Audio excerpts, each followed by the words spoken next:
Hi everyone, it is Wednesday, September 11th, and I decided to change my routine a little bit today.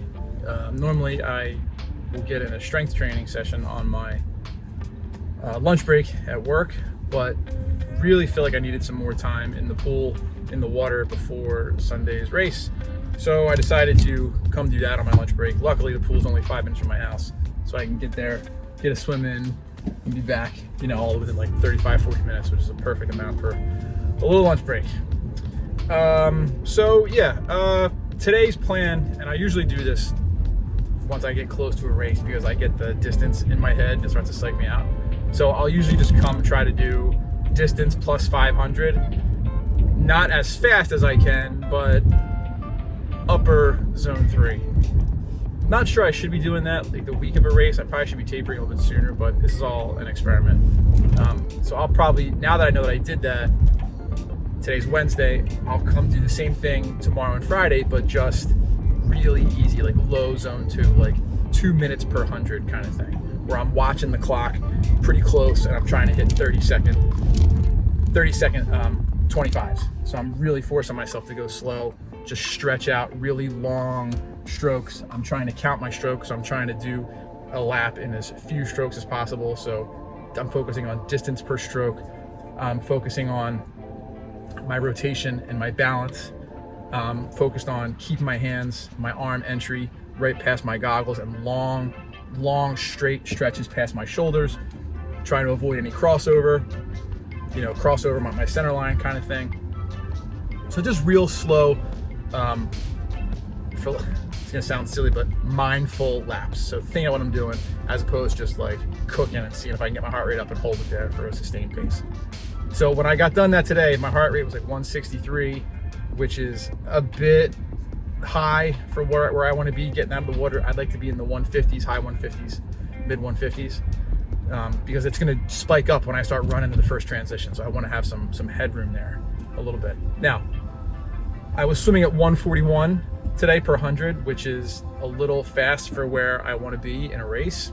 Again, because I don't want to burn out and I want to have some headroom there. So I really want to be around like 145, 150 in the water with my current level of swim fitness and technique. If I go below 145, what I've learned is that doesn't mean I'm swimming better. It just means I'm swimming harder. And in the water, harder and better are not the same thing. So I can tell, 145, I can still hold my technique together. My breathing is still good. I get to 143, 140, sub 140. That just means I'm kicking harder and pulling harder. And I don't really want to do that. So these are all things I've learned over the last, 7 years of experiments. So what time's it now? It's 1:30. So I'll get home. As I said, this is a lunch break. I'm going to do my lunch, get a couple more hours of work in. And then before dinner tonight, I'll get in another strength training session. But as I said yesterday, this is a deload week, so I'm scaling back all my weight. And here's something interesting. As I said before, I track everything: heart rate, HRV, sleep, blah, blah, blah, blah, blah. Yesterday, I had the highest sleep score, or I should say last night, I had the highest sleep score that I've had in weeks and weeks and weeks. It was a 92, which for me is really high. My HRV jumped from 33 to 42. And my resting heart rate went from like 56 the previous day to 51 or 53, something like that. My body battery was really high. My recovery overnight during my sleep was just through the roof. Now, what's interesting about that is I would not say that yesterday was a very relaxing day. A lot of crazy stuff with the kids, some stressful stuff at work. I ate kind of a heavy, I made chicken chili for dinner, had that, but a little later than I'd like to. We stayed up as a family a little bit late because the kids wanted to watch the debate.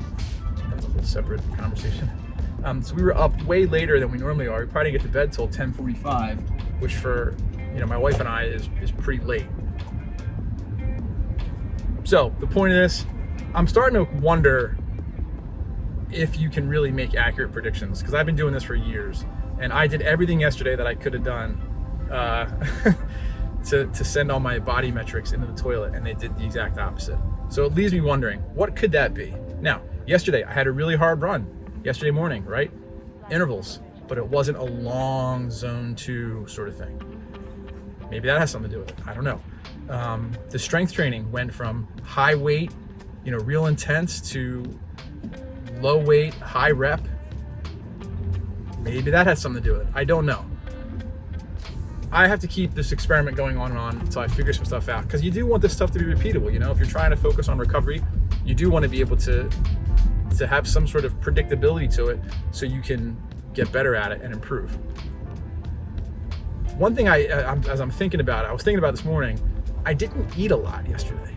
I didn't have a ton of food in terms of calories. So I wonder if maybe I'm just eating too much, which would explain some weight issues. So maybe I just have too much on my stomach when I go to bed. My body's still digesting. I have no idea. So we can try that for a little bit and see how that goes. Anyway, I'm rambling here, but it's all just one giant experiment. Anyway, gonna go home, get the rest of my day going, and that's it. We'll check back in tomorrow. I think tomorrow's gonna be a brick day, so a run. Tomorrow may be a little bit of everything, to be honest. It may be a little bit of swim, bike, run, just really easy stuff, short, low intensity. Anyway, hope you guys are having a good day, and that's it. See you tomorrow.